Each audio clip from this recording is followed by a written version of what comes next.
चलिए आपको नए कश्मीर के नए रखवालों से मिलवाते हैं। एलओसी पर बहादुर महिला जवान पाकिस्तान की साजिशों को मुंहतोड़ जवाब देने के लिए पूरी तरह से मुस्तैद हैं। दरअसल लाइन ऑफ कंट्रोल पर पहली बार भारतीय महिला सैनिकों को तैनात किया गया है। असम राइफल की इन जाबाज राइफल विमेन प्लाटून को पीओके से ड्रग्स, हथियार और जाली नोटों की धरपकड़ की जिम्मेदारी सौंपी गई है। सेना के अधिकारियों का भी मानना है कि एलओसी के करीब राइफल विमेन की टुकड़ी की तैनाती भारतीय सेना के लिए एक नायाब हथियार साबित होगी।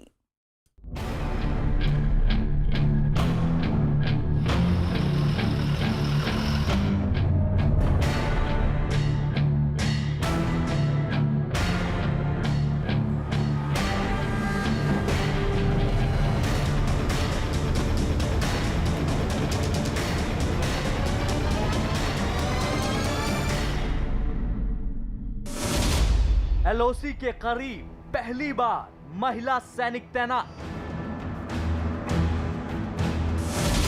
एलओसी के करीब असम राइफल वुमेन प्लाटून तैनात। ड्रग्स और जाली नोटों की तस्करी रोकेंगी महिला जवान।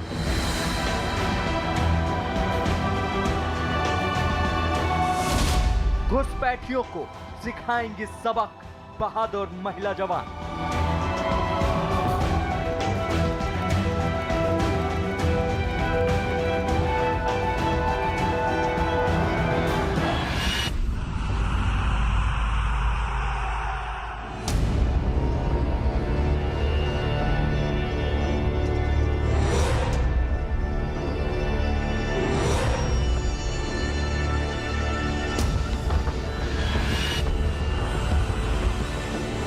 प्रशिक्षित खोजी कुत्ते के साथ गाड़ी की तलाशी लेती ये वो बहादुर महिला जवान हैं जिन्हें खास तौर पर एलओसी से महज 10 किलोमीटर दूर तंगधार में साधना पास चेकपोस्ट पर तैनात किया गया है। चेकिंग के दौरान ये महिला जवान इस बात का पता लगाने की कोशिश कर रही हैं कि कहीं इस गाड़ी के जरिए सीमा पार से नकली नोटों और ड्रग्स की खेप तो नहीं भेजी जा रही। दरअसल ये इलाका पीओके के बेहद करीब है, जहां से पाकिस्तान आतंकवादियों की घुसपैठ कराने के साथ साथ जाली नोट और ड्रग्स भेजने की कोशिश करता रहता है। लेकिन अब भारतीय सेना की ये बहादुर महिला जवान पाकिस्तान की साजिश को मुंहतोड़ जवाब देने के लिए पूरी तरह से मुस्तैद हैं, क्योंकि इन्हें इसमें महारत हासिल है।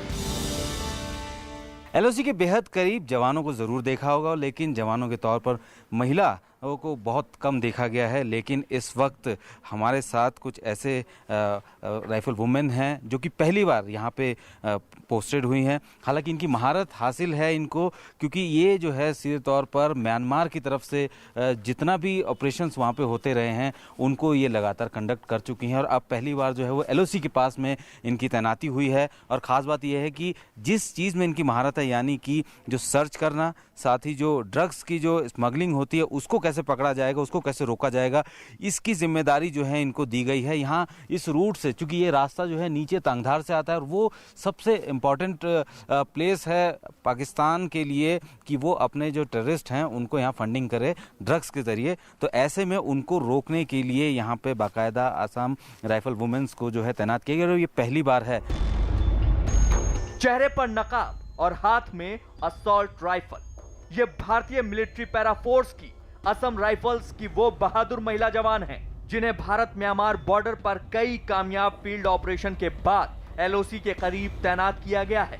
इससे पहले साधना चेकपोस्ट पर जम्मू कश्मीर की महिला कांस्टेबल तैनात हुआ करती थी, लेकिन अब इस चेकपोस्ट की कमान असम राइफल्स महिला वुमेन प्लाटून के हाथ सौंप दी गई है।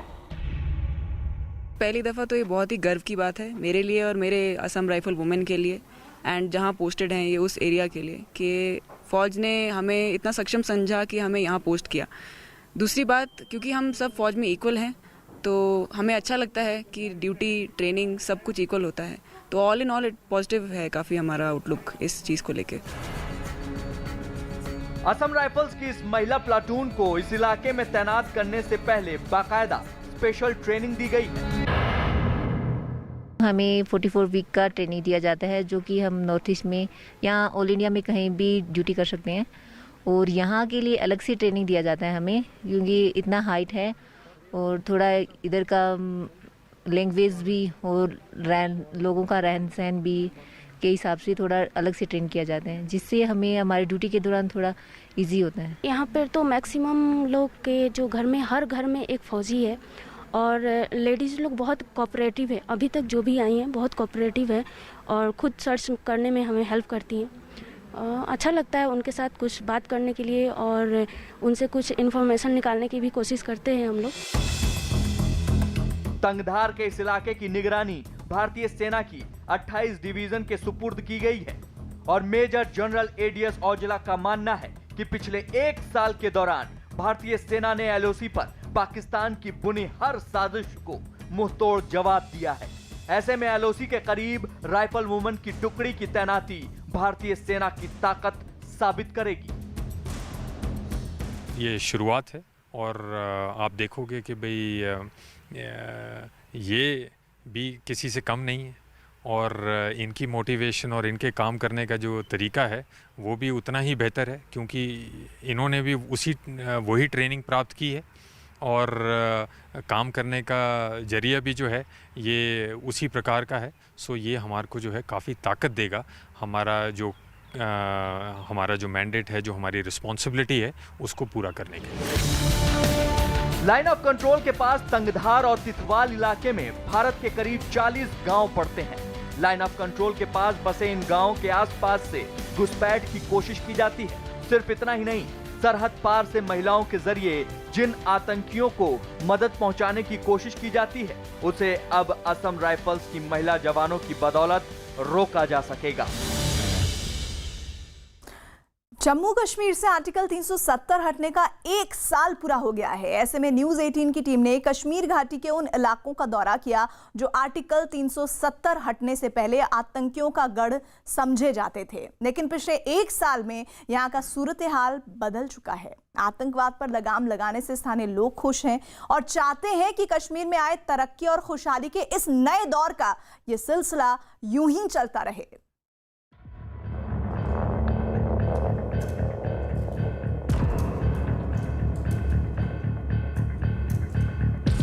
जम्मू कश्मीर से आर्टिकल 370 हटने का 1 साल पूरा।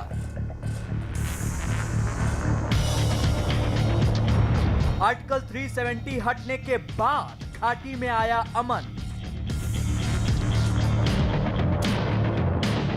आर्टिकल 370 हटने से आतंक पर लगी लगाम। आर्टिकल 370 खत्म होने से कश्मीर का जोश हाई।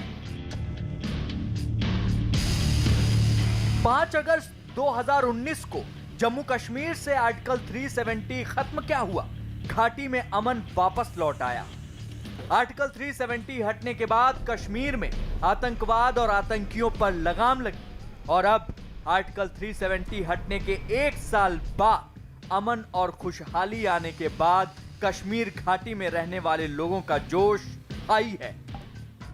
इसकी जीती जागती मिसाल है कश्मीर के गांदरबल इलाके की एक महिला सरपंच जैतून बेगम। हाल ही में मन की बात में पीएम मोदी ने भी जैतून बेगम की तारीफ की थी। बदलाव बहुत सारे आए माशाल्लाह। अच्छी तरह मैं अपने गांव के काम, छोटे बड़े जितने भी काम हैं वो अच्छी तरह चला रही हूँ। अच्छी तरह अपने इलाके के काम कर रही हूँ और हमारे लोग खुश हैं। मैं लोगों से खुश हूँ, लोग मेरे से खुश हैं और अच्छी तरह माशाल्लाह जो भी गवर्नमेंट की तरफ से मिला मैंने ईमानदारी से लोगों को घर घर पहुँचाया। लोग खुश हैं, मैं भी खुश हूँ। इलाके के काम अच्छी तरह हो रहे हैं। आगे भी यही उम्मीद करती हूँ कि अच्छे काम होंगे। आर्टिकल 370 के हटने के बाद 1 साल में ही कश्मीर की सूरत बदलनी शुरू हो गई। कोरोना महामारी ने कश्मीर घाटी में विकास की रफ्तार को भले ही धीमा कर दिया हो, लेकिन कश्मीर के आवाम की उम्मीदों की रफ्तार नहीं रुकी। स्थानीय लोग खासकर इस बात पर खुश हैं कि विकास के काम होने लगे हैं और इसके साथ ही कोरोना काल के दौरान अस्पतालों की हालत में सुधार आना शुरू हुआ है। पहले केसेस जो सामने आए, पॉजिटिव केसेस, इन्फेक्टेड पर्सन जो हुए कोविड पॉजिटिव, तो उनमें वो सिम्टम्स नज़र नहीं आने लगे। शायद लोगों का जो एक फेथ जो थी लोगों की, शायद वो भरोसा उठ गया कि शायद ये कुछ नहीं है। बट धीरे धीरे अब चूँकि जब ये पेंडेमिक हुआ, WHO ने जब पेंडेमिक करार दिया, तो फिर लोगों ने इस पर स्टडी कर दी, हमने भी अवेयरनेस जनरेट की। बहुत सारे चैलेंजेस ऐसे हुए कि कुछ हेल्थ सेक्टर में उतनी ज़्यादा इंप्रूवमेंट नहीं है, अगर पेशेंट को शिफ्ट करना है तो वो सुविधा नहीं है, वेंटिलेटर्स नहीं है, ऐसे बहुत सारे कंप्लेंट्स आए। बट डिपार्टमेंट ने हर एक जो कंप्लेंट थी, जो ग्रीवेंस थी, उसको टाइमली एड्रेस किया। आतंकवाद के चलते स्कूल कॉलेज में पढ़ने वाले बच्चों की पढ़ाई का भी बहुत नुकसान होता था। फिर कोरोना की वजह से लॉकडाउन के दौरान स्कूलों को बंद कर दिया गया। प्रशासन की तरफ से ऑनलाइन की सुविधा मुहैया कराई गई। इसके अलावा आतंकी तंजीमों के स्कूल बंद की धमकी और स्कूल जलाने वाली घटनाओं का भी डर बना रहता था। लेकिन पिछले 1 साल में स्थानीय लोगों का ये डर खत्म हुआ है और इसमें इलाके के टीचरों ने बड़ा योगदान दिया है। आर्टिकल का एबॉलिशन हुआ तो उसके बाद पूरी वैली बंद थी, तो हमने भी चैलेंज देखे, लेकिन हमने पहल की है क्योंकि वक्त किसी के लिए रुकता नहीं है। तो हमारा स्कूल बंद नहीं रहा, या गुडविल स्कूल चंडीगढ़ है, बंद नहीं रहा। 15 अगस्त से स्टार्ट हुआ, तो सबसे जो फर्स्ट डे था तो 100% स्ट्रेंथ थी टीचर्स की। उसके बाद बच्चे आने लगे, तो उसके बाद पेरेंट्स तो डर रहे थे कि हो सकता है कुछ अनटोवर्ड होगा, लेकिन हमने पेरेंट्स के साथ बात की, हमने उनको समझाया है कि एजुकेशन बहुत ज़रूरी है क्योंकि टाइम आपके लिए वेट नहीं करेगा। तो फिर बच्चों की स्ट्रेंथ जो 100% हुई और हमारा जो स्कूल है वो मतलब ओपन था। फॉर द एब्रोगेशन 370 से पहले हमेशा ये होता था कि इस दिन बंद है, इस दिन बंद है। साल में स्कूल बहुत कम चलता था, लेकिन जैसे एब्रोगेट हुआ आर्टिकल 370, अब सब कुछ चीज़ें बदल रही है। अब यहाँ की यूथ को पता है कि नहीं, मुझे आगे पढ़ना है अब, क्योंकि वो चीज़ें अब नहीं हो रही है जो बिफोर अगस्त 5 जो था ना, उससे पहले की जो कंडीशंस, अब वैसा कुछ नहीं है। चीज़ें बदल रही है सर, और बहुत अच्छी पॉजिटिव चीज़ें अब हो रही है सर, और हम बहुत होपफुल है इस चीज़ से। पिछले 1 साल के दौरान आर्टिकल 370 के हटाने के बाद कश्मीर की आवाम को इसके फायदे के बारे में ज्यादा जानकारी नहीं थी। लोगों को इसके फायदे बताने के लिए प्रशासन से लेकर भारतीय सेना तक जब लोगों तक पहुंचना शुरू किया, तो कश्मीर की आवाम को आर्टिकल 370 हटने के फायदे भी दिखने शुरू हो गए। आर्टिकल 370 हटने के बदौलत कश्मीर में आतंक की वारदात में तो कमी आई ही है, लेकिन इसका सबसे बड़ा फायदा यह हुआ है कि पहले आतंकी तंजीमें कश्मीरी युवाओं को बरगलाकर आतंक की दलदल में धकेल देती थी, लेकिन अब कश्मीरी नौजवान आतंकी तंजीमों की इस साजिश से बखूबी वाकिफ हो चुके हैं। लिहाजा कश्मीरी नौजवानों के आतंकी तंजीमों में शामिल होने के आंकड़े में भी भारी कमी आई है। वायलेंस लेवल्स का जो पैरामीटर्स है उसके अंदर भी काफ़ी फ़र्क देखने में आया है। टेररिस्ट की जो न्यूट्रलाइजेशन हुआ है, जहाँ भी टेररिस्ट को हमने मार गिराया है, उस इलाके अंदर अवाम बोलता है कि साहब अभी ठीक है, अभी सही चल रहा है। क्योंकि ये जो एक आदमी जब हथियार उठाता है और उसके ऊपर कोई लॉ नहीं है, तो वो जो मर्जी कर सकता है। अवाम को जब ऐसा आदमी निकल जाता है तो एक अमन सी महसूस होता है। आर्टिकल 370 हटने के बाद से घाटी में आए बदलाव से सेना, प्रशासन और खासकर स्थानीय लोग खुश हैं और उनका कहना है कि अगर सब कुछ ऐसे ही चलता रहा तो वो जल्द कश्मीर घाटी से आतंकवाद का नामो निशान मिटते हुए देखेंगे और कश्मीर तरक्की और खुशहाली के एक नए दौर में आगे बढ़ेगा। और आज की एक और अहम खबर का रुख कर लेते हैं। सुशांत के पिता के वकील विकास सिंह ने सुशांत खुदकुशी केस में कई सवाल खड़े किए हैं। उन्होंने सुशांत की खुदकुशी के मामले में कई तस्वीरें दिखाते हुए सवाल उठाए कि जब सुशांत ने खुदकुशी की तो उनका पैर बेड को छू रहा था। उन्होंने सवाल उठाया कि ऐसे में कोई खुदकुशी कैसे कर सकता है। उन्होंने ये भी दावा किया कि सुशांत की गर्दन में जो निशान दिखे वो बेल्ट के हैं। विकास सिंह ने साफ कहा कि सुशांत ने खुदकुशी नहीं की बल्कि उनकी हत्या की गई है।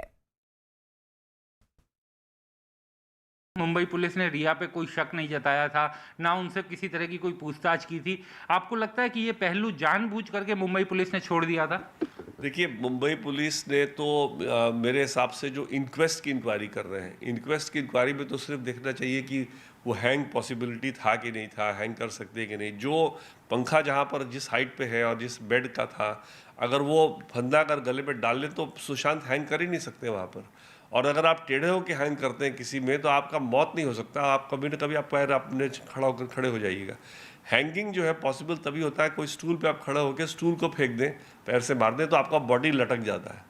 तो इसमें इस तरह की इंक्वेस्ट जो सबसे इंपॉर्टेंट चीज़ इंक्वेस्ट में होती है वही बॉम्बे पुलिस ने नहीं किया। तो इसलिए कहीं ना कहीं पूरे इन्वेस्टिगेशन को एक डिरेल करने की बिल्कुल साजिश थी, जो कि मुंबई पुलिस बहुत कॉम्पिटेंट फोर्स है, लेकिन पता नहीं किस लेवल पे इसको कंट्रोल किया जा रहा है, सीनियर लेवल पे किया जा रहा है या किस लेवल पे किया जा रहा है। कहीं ना कहीं इसको पूरे डिरेल करने की बड़ी सीरियस साजिश है मुंबई पुलिस की।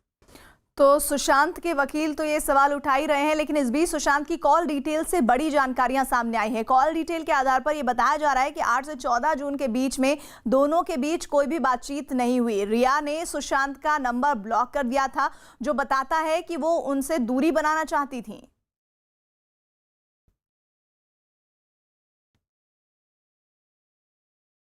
लगातार शुरुआत से रिया का जो सुप्रीम कोर्ट में भी पिटीशन थी उसमें रिया ने कहा था कि 8 तारीख के बाद वो संपर्क में नहीं थी। अब उनके कॉल डिटेल्स मीडिया में सामने आए हैं, जिसमें ये साफ दिखाई दे रहा है कि जिस समय वो चंडीगढ़ गए थे उनके साथ 25-26 कॉल किए गए थे, लेकिन 8 से 14 के दौरान एक भी कॉल नहीं किया गया। तो ये सब चीज़ें भी क्या परिवार की जानकारी में आई है, आपकी जानकारी में आई है, और आपको लगता है कि जाँच में ये एक बड़ा पहलू बनेगा? देखिए, ये तो हमारे FIR का बड़ा इम्पोर्टेंट हिस्सा है कि सडनली इनका घर छोड़ के चली गई और ब्लॉक कर दिया फ़ोन को।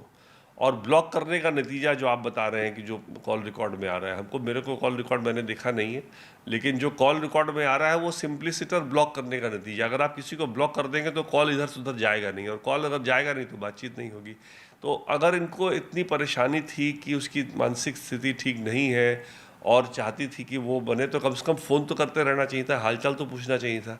तो इसलिए ये सारा जो है हमारे केस की तरफ हमारा प्रूफ कर रहा है कि रिया बहुत ही लापरवाही इसमें दिखाई है, इतनी ज़बरदस्त लापरवाही जो कि उनको मौत तक ले गई है। और अबेटमेंट टू सुसाइड का केस हमारा शिकंजा और बहुत मजबूत होता जा रहा है इस मामले में। और इधर खबर यह है कि सुशांत केस की जांच के लिए मुंबई गई पटना पुलिस वापस लौट आई है। पटना लौटी पुलिस की टीम ने IG दफ्तर में जाकर अपनी रिपोर्ट सौंप दी है। हालांकि सुशांत केस की जांच अब CBI को ट्रांसफर हो गई है और इसकी जांच जारी है। इससे पहले सुशांत के पिता KK सिंह की FIR पर पटना पुलिस जांच के लिए मुंबई गई थी। अपनी तफ्तीश के दौरान 4 सदस्यों वाली पटना पुलिस की SIT ने सुशांत के बैंक खातों की जांच के साथ 12 लोगों से पूछताछ की, लेकिन कल ये मामला CBI के पास पहुंचने के बाद पटना की टीम वापस लौट आई। ट्रांसफर हो चुका है और हम लोग कुछ भी बोलना भी ठीक नहीं है, ये अनुसंधान का पार्ट है।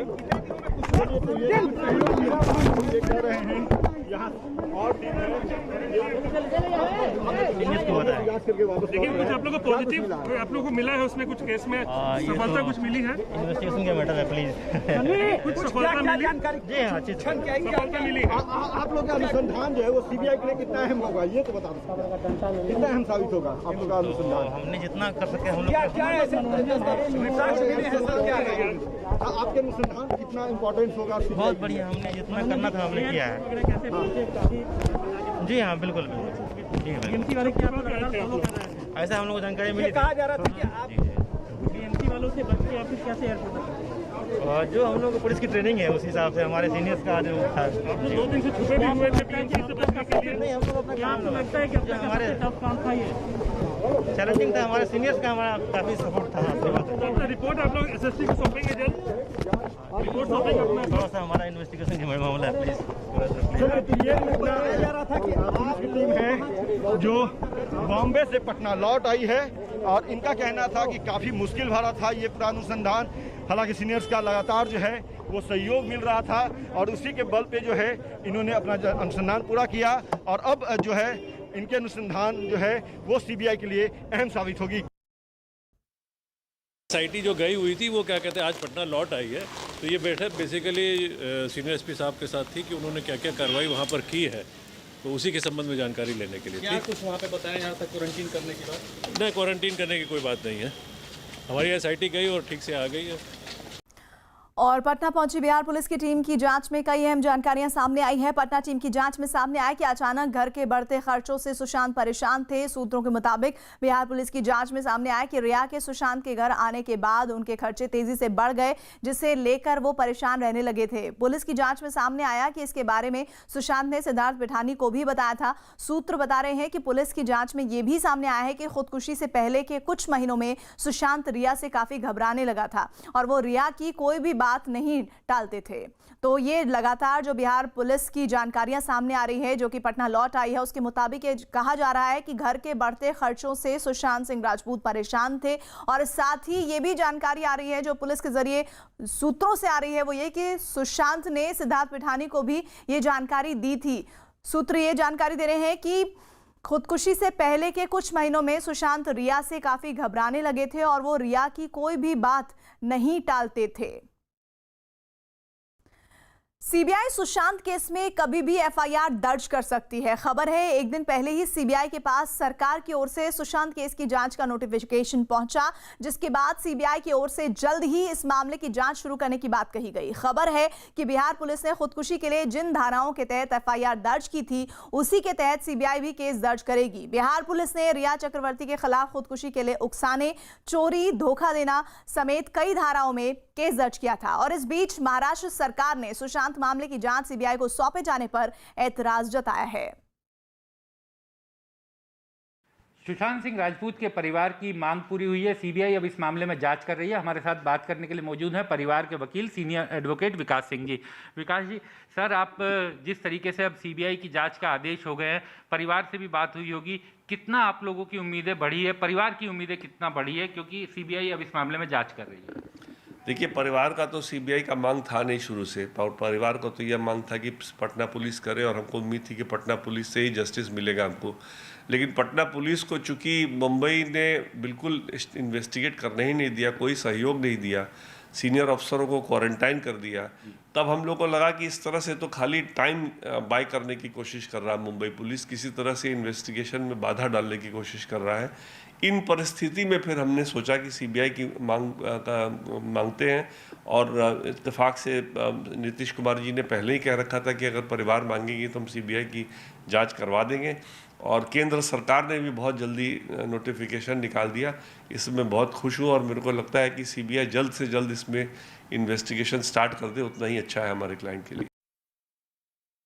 रामेश्वर जी, अब आपको उम्मीद है जब सीबीआई इस केस की तहकीकात शुरू करेगी तो जो असली गुनहगार हैं वहां तक सीबीआई पहुंच पाएगी? देखिए, 1.5 महीने तक महाराष्ट्र की पुलिस जब कुछ नहीं की और बिहार पुलिस गई तो उसको काम नहीं करने दी, तो लोगों का शक बढ़ गया था कि मुंबई पुलिस से अब फिल्म इंडस्ट्री का जो भी मर्डर केस होता है उसमें कभी न्याय मिला नहीं है, अब आगे भी नहीं मिलेगा। तो इसमें जो पहल थी बिहार के मुख्यमंत्री की, वो सराहनीय पहल है, क्योंकि देखिए बिहार के मुख्यमंत्री जी ने पहले भी जो मांग की गई थी सीबीआई इंक्वायरी की, मुजफ्फरपुर कांड में देखिए हमारी ही सरकार है, उसका भी उन्होंने सीबीआई इंक्वायरी के लिए किया था। और इस कांड को भी मुंबई पुलिस के असहयोग के रवैया को देखते हुए उन्होंने तुरंत रेफर किया और केंद्र सरकार, गृह मंत्रालय और पीएमओ को, प्रधानमंत्री को मैं और गृह मंत्री को भी बधाई देता हूँ और धन्यवाद देता हूँ। लेकिन आप लोगों कि देश का एक सुपर स्टार जो पूरा देश चाहता है कि सच्चाई सामने आए, जिसकी हिंसा में हत्या हुई है जिसकी, तो वो राज खुल करके आएगा, एक बहुत बड़ा कदम है। क्यों कि मुंबई महाराष्ट्र पुलिस काम नहीं कर रही थी, मुंबई पुलिस काम नहीं कर रही थी, और वहाँ जो सरकार के लोग हैं जिस तरह के उनके बयान आ रहे थे, तो उससे साफ जाहिर था कि बड़ी मछली को पचाने की कोशिश की जा रही है, चाहे वो बड़ी मछली में सुपर स्टार लोग शामिल हों या मंत्री।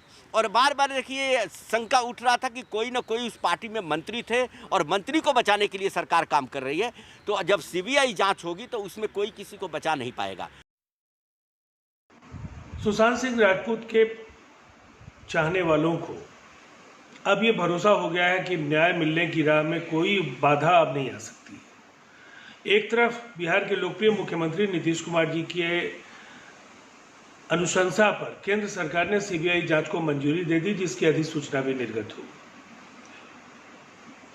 आरजेडी या कांग्रेस जैसी पार्टियां जो भी कहे, लेकिन सीबीआई अपनी साख और विश्वसनीयता के अनुरूप इस मामले में गुनाहगारों को सामने लाने का काम करेगी, ये भरोसा पूरे देश को है।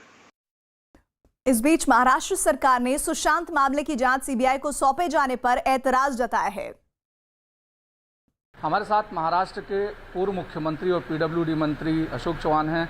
अशोक जी, जिस तरीके से सुशांत सिंह केस को केंद्र सरकार ने सीबीआई को हैंडओवर किया बिना राज्य सरकार को कंसर्न किए, इसे कैसे देखते हैं? देखिए, मैं केस के मेरिट में नहीं जाना चाहता हूँ कि मैटर ऑफ इन्वेस्टिगेशन है, पर मैं ये ज़रूर कहूँगा कि जब भी मामला हुआ है महाराष्ट्र में, मुंबई में, तो मुंबई में का मामला होने के कारण ये महाराष्ट्र सरकार के तहत ये मामला आता है और मैं समझता हूँ महाराष्ट्र की पुलिस कॉम्पिटेंट है इसको इन्वेस्टिगेट करने के लिए। हाँ, और इसीलिए मैं समझता हूँ कोई भी राज्य में स्टेट पुलिस के अलावा अगर किसी और एजेंसी को तहकीकात के लिए देना है तो स्टेट गवर्नमेंट से पूछताछ, कंसेंट लेना चाहिए, स्टेट गवर्नमेंट की परमिशन लेनी चाहिए। बगैर इजाज़त के ऐसे फैसला लेना उचित नहीं है, ऐसे मैं मानता हूँ। स्टेट गवर्नमेंट की कंसेंट के बगैर कोई ऐसा फैसला लेना, तो मैं समझता हूँ राजनीतिक हस्तक्षेप नहीं होना चाहिए। और सुशांत सिंह राजपूत केस में जल्द ही सीबीआई जांच शुरू करने की खबरों के बीच ईडी ने रिया चक्रवर्ती को सम्मन कर पूछताछ के लिए बुलाया है। कल ईडी रिया से पूछताछ करेगा। एक दिन पहले ईडी ने रिया के करीबी दोस्त और बिहार पुलिस के एफआईआर में नामजद रिया चक्रवर्ती के करीबी सैमुअल मिरांडा से पूछताछ की थी, जो आज एक बार फिर ईडी दफ्तर पहुंचे। इससे पहले ईडी इस मामले में सुशांत के सीए श्रीधर से भी सवाल जवाब कर चुका है। ईडी ने भी नोटिस जारी किया है रिया को और पूछताछ के लिए बुलाया है और बाकी जो आर्थिक पहलू है उनकी तरफ भी ईडी जांच कर रही है। आपको लगता है कि इस केस का वो भी एक जो इकोनॉमिक इसका जो है वो भी एक बड़ा कारण है इस पूरे मामले में? देखिए, हमारे एफआईआर में बड़ा क्लियरली, क्योंकि पहले परिवार तो उनके इनका अकाउंट में कोई इंटरेस्ट नहीं रहता था, लेकिन जब मौत हुई और जब मुंबई पुलिस नहीं कर रही थी सही दिशा में इन्वेस्टिगेशन या इंक्वायरी, तब हमने पता करवाया अकाउंट के बारे में, तो पता चला कि 17 करोड़ में से 15 करोड़ निकला है। अब ये भी पता चल रहा है कि ज़्यादातर कैश विड्रॉल हुआ है, ऑफिस के खर्चे के नाम पे कैश विड्रॉल हुआ है। फिर रिया ने शायद कुछ प्रॉपर्टी परचेज की है, जो हम अभी मीडिया में सुन रहे हैं। अभी कोई पुष्टि मेरे पास नहीं है। ईडी के जुरिस्डिक्शन में क्या है कि जो भी प्रोसीड्स ऑफ क्राइम है, जो इन्होंने क्रिमिनल ब्रीच ऑफ ट्रस्ट करके जो भी पैसा सुशांत सिंह राजपूत का निकाला, उसको लेजिटिमाइज करना चाह रही हैं किसी तरह से, और उसको अगर कोई प्रॉपर्टी खरीद रही है तो वो प्रॉपर्टी सारी जब्त हो सकती है ईडी के द्वारा। तो इसलिए बहुत ही अहम इंक्वायरी है और ईडी अगर इसमें आगे बढ़ेगा तो डेफिनेटली इस केस को और हेल्प मिलेगा। और इस बीच ये जानकारी है कि ईडी ने रिया से सवालों की फहरिस्त भी तैयार कर ली है। सवालों की इस लिस्ट में रिया से पूछा जा सकता है, आपके परिवार में कौन कौन है और वो क्या करते हैं, आप और आपके परिवार का क्या बिजनेस है, आप कितनी कंपनियों में डायरेक्टर हैं, आपकी कंपनियों का टर्नओवर कितना है, किन बैंकों में खाते हैं, उनमें कितनी रकम है, साथ ही आपके नाम पर कहां कितनी संपत्ति है, आप सुशांत से कब और कैसे मिली थीं, आप और सुशांत लिव इन रिलेशनशिप में थे, क्या आप सुशांत के कारोबार में साझेदार थीं, आप किस हक से सुशांत के खाते ऑपरेट करती थीं।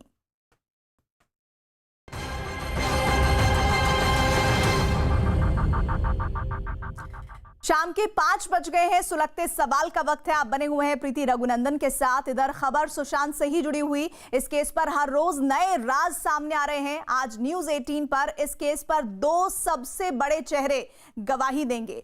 ये वो 2 चेहरे हैं जो सुशांत सिंह राजपूत के काफी नजदीकी हैं और इनमें एक सुशांत के करीबी दोस्त सिद्धार्थ पिठानी है, जो सुशांत की सुसाइड वाले दिन उनके फ्लैट में ही मौजूद थे, और दूसरा बड़ा चेहरा है अंकित आचार्य, जो रिया की सुशांत की जिंदगी में एंट्री से पहले करीब 2 साल तक उनके असिस्टेंट रहे। न्यूज़ 18 पर इन दोनों ने सुशांत की जिंदगी से जुड़े राज भी बेपर्दा किए। न्यूज़ 18 से एक्सक्लूसिव बातचीत में सुशांत के दोस्त सिद्धार्थ पिठानी ने माना कि सुशांत डिप्रेशन की दवा लेते थे, जबकि उनके दूसरे साथी अंकित आचार्य का कहना है कि सुशांत डिप्रेशन में नहीं थे। उनको मेडिकेशन था, वो फरवरी में उन्होंने लिया था और I think by the middle of March he stop taking the medication. हाँ मैम, दवाइयाँ क्योंकि since he is a celebrity, they never go to the this thing, only हम वो अपने काम लाइक नौकर को भेज देते थे। प्रिस्क्रिप्शन हमारे पास हमेशा होता था। We only do prescribed medication given by a doctor. नहीं हम मतलब वो करते थे, उनको प्रिस्क्रिप्शन दे देते थे नौकरों को, तो नौकर जाके शॉप से लेके आता था। नहीं, ऐसे तो कोई नोक झोंक तो नहीं था, ना कोई डिप्रेशन था भैया को। जब हम लोग थे तो कोई डिप्रेशन नहीं था, हंसी मजाक, खेलना कूदना, उनके साथ क्रिकेट खेलना, आई थिंक उनके साथ बैडमिंटन खेलना, टेबल टेनिस खेलना, ये सब होते रहता था। गेम खेलना, उनको मैं मसाज कर देता था रात को और अच्छे से सो जाते थे। एंड मैं उनके साथ ही सोता था बगल में, क्योंकि उनको 4 बजे उनको उठाना पड़ता था टेलीस्कोप देखने के लिए। तो वो टेलीस्कोप में प्लैनेट ये सब मून फून देखते रहते थे, हम लोग को भी दिखाते थे। तो एप्पल काट के देना, फिर कॉफ़ी लेके जाना, फिर टेनिस किट होता है वो पैक करके हम लोग ले जाना। उनसे ड्राइवर नहीं था, गाँव गए थे, तो सुशांत भैया चलाते थे, मैं यहाँ बैठता था, उनको खिलाते खिलाते हंसी मजाक करते करते जाते थे। और यही नहीं, सुशांत के बारे में और जानकारियां मिली है। न्यूज़ 18 से एक्सक्लूसिव बातचीत में सुशांत की खुदकुशी वाले दिन उनके फ्लैट पर मौजूद उनके दोस्त सिद्धार्थ पिठानी ने दावा किया है कि सुशांत ने दरवाजा अंदर से बंद किया था, जबकि करीब 2 साल तक सुशांत के साथ रह चुके अंकित आचार्य का दावा है कि सुशांत कभी अपने कमरे का दरवाजा बंद ही नहीं करते थे। उस दिन हमने कुछ आउट ऑफ ऑर्डिनरी तो कुछ नोटिस नहीं किया, क्योंकि सुशांत ने हमको बोला था कि कोडिंग सीखने के लिए। तो हम सब, मैं तो अपने काम में थोड़ा बिजी था, और जो भी कॉन्वर्सेशन हुआ था और रिया और सुशांत के बीच में हुआ था, और घर का पूरा nothing out of ordinary that time. Only thing that what I noticed is Rhea leaving suddenly, and उन्होंने मुझे बोला था कि सर का ध्यान रखना, मैं I am just a phone call away, you can call me any time, and if you need me I'll be back because I'm going to June to my parents. इस बारे में कुछ आपको नहीं बता सकता, क्योंकि ये जो घर है ना, 2 फ्लोर का घर है, और जो भी कॉन्वर्सेशन हुआ था वो सुशांत और रिया के बीच में हुआ था, और उन्होंने क्या कॉन्वर्सेशंस कर रहे हैं, बात करा है, झगड़ा करा है, उसका कोई मुझे आइडिया नहीं है। लेकिन रिया के घर के जाने के बाद उनके सिस्टर घर पे आए थे उनका ध्यान रखने के लिए, और जब दिशा का न्यूज़ जब उनको पता चला, वो पूरा उनका बिहेवियर में बहुत चेंजेस आ चुके थे, क्योंकि that affected him a lot. तो उनके मेंटली वो बहुत ऐसे स्ट्रेस में आ चुके थे और बहुत रो भी रहे थे। तो वो सब उस टाइम में हमने सब घर वाले उनको साथ दिया था हमने। तो ये सिद्धार्थ पिठानी सब बाद में ही आए हैं, सुशांत सर के डेथ होने से पहले ये सब आए थे, और मालूम तो नहीं ये सब क्या हुआ, इन लोग का क्या प्लानिंग है, क्योंकि मैं उनका पर्सनल असिस्टेंट रह चुका हूँ। कि मुझे भी दुख लगता है कि वो बेचारे इतना अच्छे खुश इंसान थे, अपने दम पे स्ट्रगल पे आए, उनका मतलब कोई गॉड फादर नहीं था। तो ऐसा नहीं होता है वो, क्योंकि वो मतलब सुसाइड कर ही नहीं सकते थे, क्योंकि मैं जानता हूँ उनको। और रूम जो लॉक करते थे, कि वो रूम लॉक कभी करते नहीं थे, वो जब सोते थे रूम कभी लॉक कर नहीं देते। जब उनका खून हो गया, सोने भीतर से लॉक हो गया, वो लॉक कभी करके नहीं सोते। क्योंकि मैं जब से था, जब वो रूम लॉक नहीं करते थे, ऐसे खोल के छोड़ के सो जाते थे, क्योंकि हमको भी आना पड़ता था रूम में सोने के लिए उनके साथ साइड में।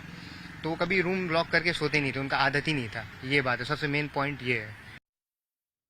सुशांत केस में काले जादू की भी कहानी सामने आई है, जिस पर पूछे सवाल के जवाब में सुशांत के दोस्त सिद्धार्थ पिठानी ने उनके पुराने घर पर पूजा करवाए जाने की बात मानी, जबकि अंकित आचार्य ने साफ कर दिया कि सुशांत भूत प्रेत मानते ही नहीं थे।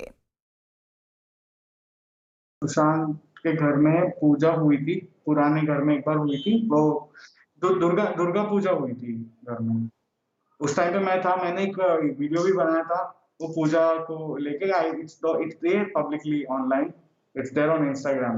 मेरे सामने तो एक ही पूजा हुई थी, और वो पूजा का ऑर्गेनाइजेशन कोई और संभाल रहा था, मैं तो सिर्फ ऑब्जर्वर में था अपना। एक बात तो पहली सच बात है कि ये भूत प्रेत पे भैया विश्वास नहीं रखते थे। सुशांत भैया भूत प्रेत पे विश्वास नहीं रखते थे, वो भी एक ही विश्वास रखते कर्मा पे विश्वास रखते हैं, और कर्मा ही उनका पूजा है। वो भोलेनाथ का सबसे बड़ा भक्त होते हैं, और सबसे बड़ा बात कि वो महामृत्युंजय मंत्र सुनते थे हेडफोन लगा के, हम ही लगा के देते थे। वो सुबह सुबह मेडिटेशन भी करते थे, महामृत्युंजय सुनते थे, मतलब बहुत सारा करते थे। एंड माँ मित्र जो सुनते थे, फिर उनके बाद फिर खाना पीना सोना, और ये उनका मतलब भूत प्रेत पे विश्वास नहीं रखते थे। एंड एस्ट्रोलॉजी मतलब एस्ट्रोनॉट होता है जो खगोल शास्त्री बोलते हैं हिंदी में, तो उन पे विश्वास रखते थे कि क्योंकि 100 बच्चों को नासा भेजे थे पढ़ाई के लिए उन्होंने, ये तो आपको भी मालूम है। तो इतना दिलदार इंसान थे, सबको हेल्प भी करते थे। एंड कोई एक बाढ़ आया था उनको भी हेल्प किए थे, उधर कुछ नोक झोंक नहीं था, हेल्प किए बहुत, मतलब सबको हेल्प किए, ऐसा बात नहीं है। वो भूत प्रेत पे विश्वास एकदम नहीं रखते थे, अपना कर्मा पे विश्वास रखते थे। एंड जो एस्ट्रोनॉट है उन पे विश्वास रखते थे कि हमको हाँ ये करना है, साइंटिस्ट के ये करना है। एंड वो लिखते रहते थे, कुछ अपनी माँ के बारे में लिखते रहते थे, इंस्टाग्राम पे पोस्ट करते रहते थे, गेम खेलते रहते थे बस। और ये भूत प्रेत पे कोई विश्वास नहीं रखता, और उस समय डिप्रेशन भी उनका नहीं था। सुशांत केस में उनकी करीबी रही रिया चक्रवर्ती आरोपों के घेरे में हैं। रिया पर सुशांत के खर्च अपने कंट्रोल में लेने और उनका पूरा स्टाफ बदलने के भी आरोप लगे। इस पर भी सुशांत केस के 2 सबसे बड़े चेहरों ने न्यूज़ 18 पर गवाही दी। Since they were living together in the house, और जो भी डिसीजंस लेने थे रिया और सुशांत ही लेते थे, क्योंकि हम लोग वो उतना हमको फ्रीडम नहीं था कि हम लोग खर्चा मतलब में कुछ से हो, क्योंकि they were the main people in the house since they have taken the charge of the taking care of the expenses during the COVID season। क्योंकि मैं जनवरी में सुशांत के पास वापस आया था, जनवरी से मैं अभी तक रहा, और लॉकडाउन में पूरा हम साथ में ही थे, क्योंकि उनको रिस्पॉन्सिबिलिटी था वो चीज करने का, क्योंकि Sushant was alone and we were there to just help him out in his work and like only certain things, because मैं तो एक छोटा सा मिडिल क्लास फैमिली से बिलोंग करता हूँ। I don't know what his requirements are. Riya and the house manager and everybody were taking care of all those things।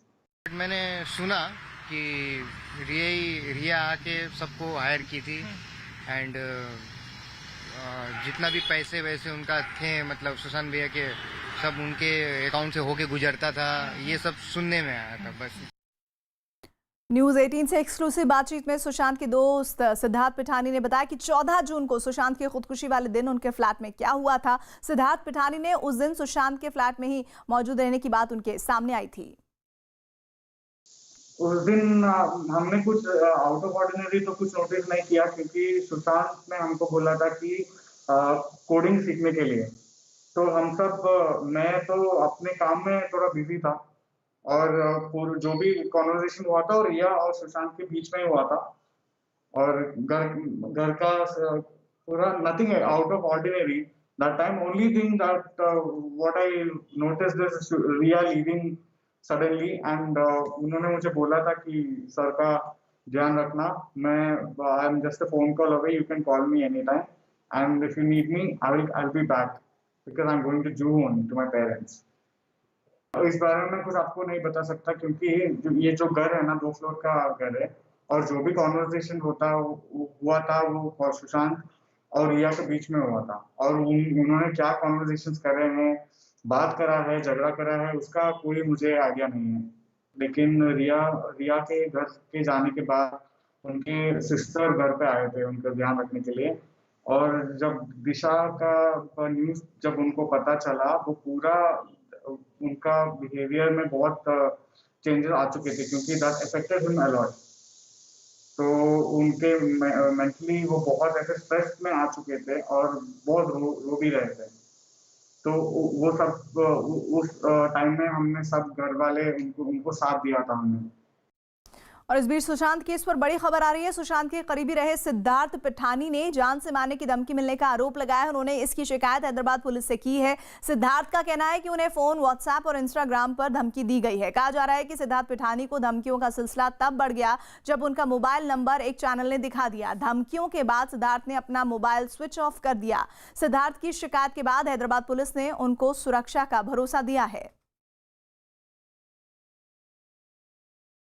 Sushant की मौत की गुत्थी में इस वक्त सबसे बड़ा सवाल है कि ऐसा क्या हुआ कि सुशांत ने खुदकुशी करने का फैसला किया। इन सवालों को लेकर जो दावे किए जा रहे हैं उनमें बार बार सुशांत की गर्लफ्रेंड रिया चक्रवर्ती का नाम ही लिया जा रहा है। रिया चक्रवर्ती और सुशांत के रिश्ते की जो कहानी अब सुशांत की कॉल डिटेल से सामने आई है, उसमें प्यार कम और नफरत ज्यादा दिखती है। 8 जून को रिया ने सुशांत का घर छोड़ दिया था और सुशांत का नंबर भी ब्लॉक कर दिया था। तो क्या ये सुशांत और रिया की लव स्टोरी दरअसल हेट स्टोरी थी?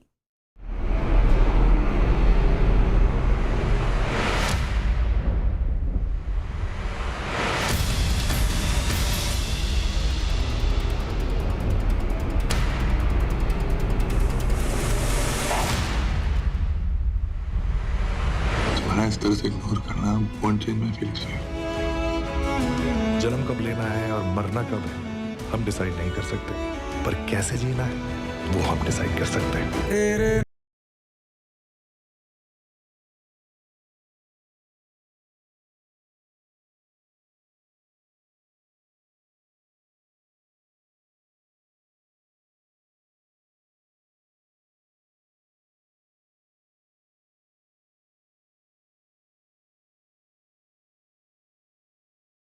परिवार के मुताबिक ये लव स्टोरी असल में हेट स्टोरी है।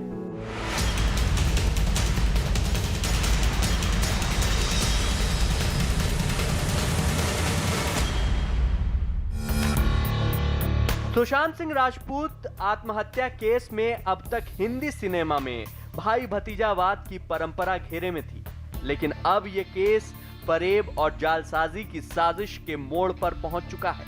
इस केस में बिहार पुलिस की जांच के घेरे में फंस गई हैं सुशांत की गर्लफ्रेंड रही रिया चक्रवर्ती। रिया और सुशांत की प्रेम कहानी उनके चले जाने के बाद दुनिया के सामने आई है। यह संयोग ही था कि जब तक सुशांत जिंदा थे उनकी गर्लफ्रेंड रिया चक्रवर्ती के बारे में बहुत लोग नहीं जानते थे। हालांकि दोनों के रिश्तों की अटकलें थीं। रिया ने सुशांत के मौत के बाद ही उनकी गर्लफ्रेंड होने और उनके साथ लिव इन में रहने के बारे में कबूल किया है। रिया ने अपने दिल की बात 46 पन्नों में कही है। ये 46 पन्ने सुप्रीम कोर्ट में दी गई उनकी याचिका के हैं, जिसमें रिया ने मामले की जांच मुंबई पुलिस के हवाले करने की अपील की है। लेकिन इस मामले में रिया ने खुदकुशी से लेकर सुशांत से अपने रिश्तों और इस मामले से जुड़े हर सवाल का जवाब दिया है। याचिका के चौथे पन्ने पर रिया ने सुशांत से अपने रिश्तों के बारे में बताया है। रिया के मुताबिक सुशांत से उनका रिश्ता 1 साल पुराना था और वो 8 जून 2020 तक सुशांत के घर में रहीं। 8 जून को वो सांता क्रूज में अपने घर चली गई थी। आज रिया और सुशांत का रिश्ता सवालों के कटघरे में खड़ा है। 4 साल से मैं नहीं की थी सुशांत के साथ। मुझे नहीं पता था सुशांत खुश थे या नहीं थे रिया के साथ। रिया और सुशांत की मुलाकात 7 साल पहले हुई थी। मीडिया रिपोर्ट्स के मुताबिक 2013 में सुशांत रिया की पहली मुलाकात हुई थी। तब सुशांत शुद्ध देसी रोमांस फिल्म की शूटिंग कर रहे थे। उस दौरान रिया मेरे डैड की मारुति फिल्म पर काम कर रही थी। इन दोनों फिल्मों के सेट आसपास थे। इन्हीं फिल्मी सेट पर दोनों की मुलाकात हुई और बात आगे बढ़ी। सुशांत को जानने वाले बताते हैं कि जिस दौर में सुशांत और रिया की मुलाकात हुई उस दौरान सुशांत का रिश्ता अंकिता लोखंडे के साथ था, लेकिन दोनों के बीच अनबन चल रही थी। इसी वजह से सुशांत रिया के करीब आते गए और बातचीत प्रेम कहानी में तब्दील हो गई। मैं सुशांत के बारे में जानती हूँ, जो पुराने जब सुशांत जो मेरे साथ थे उनके उस सुशांत के ऊपर मैं पूरा दावा कर सकती हूँ कि मुझे डिप्रेशन अंकिता लोखंडे सुशांत से 4 साल पहले अलग हो चुकी थी। अंकिता सहित और भी लोगों के आरोप हैं कि रिया चक्रवर्ती ने प्रेम कहानी को अपने फायदे की कहानी में तब्दील कर दिया था। बिहार पुलिस ने सुशांत के नौकर रहे जिस शख्स से पूछताछ की उसका भी यही कहना है।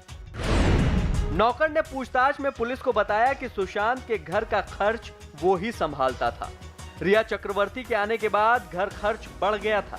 नौकर ने रिया से बढ़ते खर्च पर सवाल किया कि क्या सुशांत से पूछकर यह खर्च होता है। इसके बाद से नौकर रिया की आंख में खटकने लगा। कुछ दिन बाद नौकर अपने पिता की मौत की वजह से घर गया था। घर से लौटने पर रिया ने उसे नौकरी से निकाल दिया था। नौकर के मुताबिक सुशांत तबीयत खराब होने पर नीचे वाले फ्लोर पर चले जाते थे, लेकिन सुशांत की तबीयत खराब होने पर भी रिया ऊपर वाले फ्लोर पर अपने दोस्तों के साथ पार्टी करती थी। नौकर के मुताबिक रिया पार्टी की शौकीन थी और रिया का वायरल हुआ वीडियो भी किसी हाउस पार्टी का ही लग रहा है। अपन ताई है, अपन को पता है ये छोटा लड़का लोग, छोटा गुंडा लोग को कैसा मैनिपुलेट करना। ऐसा अपन का बॉयफ्रेंड भी गुंडा है, गुंडे के माफी समझता अपने आप को, पता नहीं अपन ताई है। रिया सुशांत के साथ रहती थी, साथ ही रिया का परिवार भी सुशांत से जुड़ा था। शौविक चक्रवर्ती जो रिया का भाई है, वो सुशांत की कंपनी विविड रेज रियलिटीज में डायरेक्टर था। रिया के पिता इंद्रजीत चक्रवर्ती के फ्लैट के पते पर ये कंपनियां रजिस्टर्ड थी और रिया की मां संध्या चक्रवर्ती पर सुशांत के पूर्व नौकर ने आरोप लगाया कि रिया और उसकी मां ने मिलकर सुशांत का पूरा स्टाफ बदल दिया था। तो सवाल ये कि क्या रिया सुशांत के पैसों पर ऐश करती थी? ये कागजात सुशांत की company Vivid Rage Realities private limited के हैं। इन कागजात पर रिया के भाई शौविक चक्रवर्ती के दस्तखत हैं।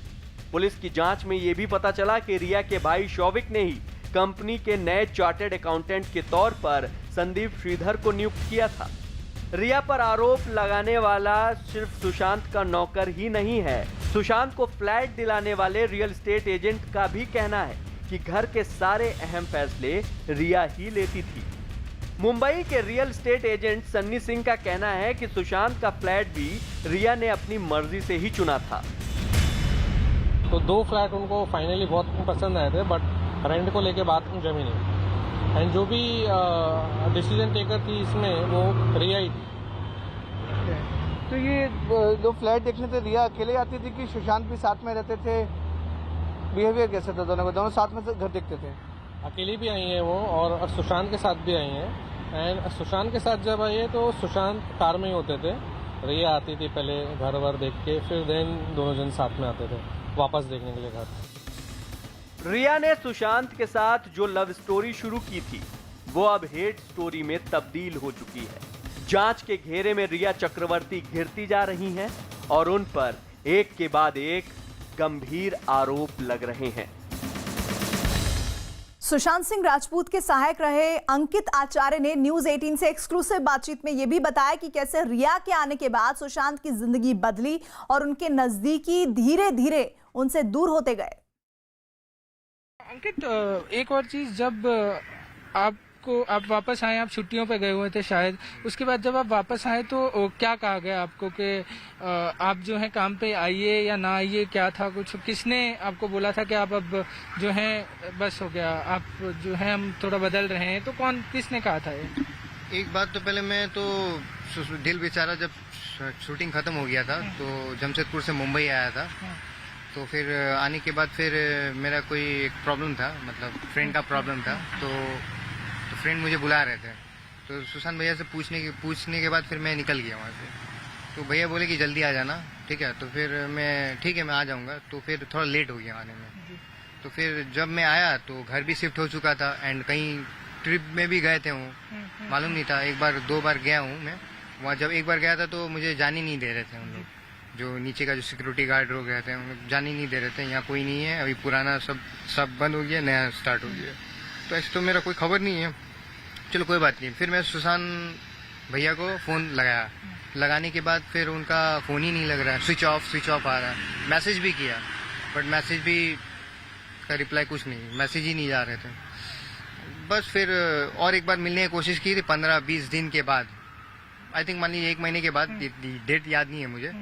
तो फिर उसके बाद भैया से मिले तो वो जान ही नहीं दे रहे थे। तो भैया से मिले तो भैया हमको बोले कि क्या बात है? तो मैंने सैलरी मिली नहीं है, बट हम भी थोड़ा गुस्सा थे कि काम पे क्यों नहीं रखा। हमको तो लग रहा था कि सुशांत भैया को निकाल दिए, बट ऐसा तो नहीं था। फिर वो पूछ रहे क्या हो गया, मैंने सैलरी मेरा था रुका हुआ, तो सैलरी बना के दिए। सैलरी तो बाद में दी हमको, मतलब फिर उसके बाद वो अकाउंट था वो सैलरी बना के दिया मुझे। तो जब मैं सुशांत भैया को देखा करीब से, जो पहले सुशांत भैया थे वो नहीं थे, एकदम डिप्रेस टाइप के थे एंड उनका चेहरा एकदम डल सा, लिप्स एकदम ब्लैक, जो पहले जो थे वो ऐसा नहीं थे एकदम, यही फ़र्क था। एंड उससे पहले एक बात और बताना चाहता हूँ आपको। एंड उससे पहले ये पुलावा लोनावाला में एक फार्म हाउस लिए थे ब्रेंट पे। तो वो ऐसा बात है कि उनको मतलब बोल रहे थे कि 4 महीना हमको फिल्म नहीं करना है अंकित, हम लोग फार्म हाउस में जाएंगे, चिलिंग करेंगे हम लोग 3 जन, अशोक, मैं एंड सुशांत भैया। तो चिलिंग करेंगे, वहाँ खेलेंगे। फज भी था एक उनका डॉग ब्लैक कलर का, तो वो जाते थे वहाँ, हम लोग खेलते थे एंड फुटबॉल खेलते थे, क्रिकेट खेलते थे गार्डन में। तो उनको सुशांत भाई को एक नज़र में पड़ गया कि यहाँ एक खेती है, तो हम लोग खेत करेंगे, ऑर्गेनिक यहाँ वो करेंगे, उत्पादन करेंगे। तो भैया को आइडिया आया, तो फिर भैया ने बोला कि अंकित हम लोग यहाँ 3 जन मिलकर फार्मिंग करेंगे, अभी हम छुट्टी पे है, आराम से, अभी फिल्म नहीं करना हमको, हम लोग फार्मिंग करेंगे आराम से, हम लोग ऑर्गेनिक चीज उगाएंगे। ठीक है भैया। तो ये भी सपना पूरा नहीं हुआ उनका, मतलब उनका सपना था कि हम लोग यहाँ करेंगे, एंड गेम भी रिलीज करने वाले थे वो कुछ, वो भी पूरा नहीं हो पाया। और अब ऑनलाइन शॉपिंग के शौकीनों के लिए एक अच्छी न्यूज।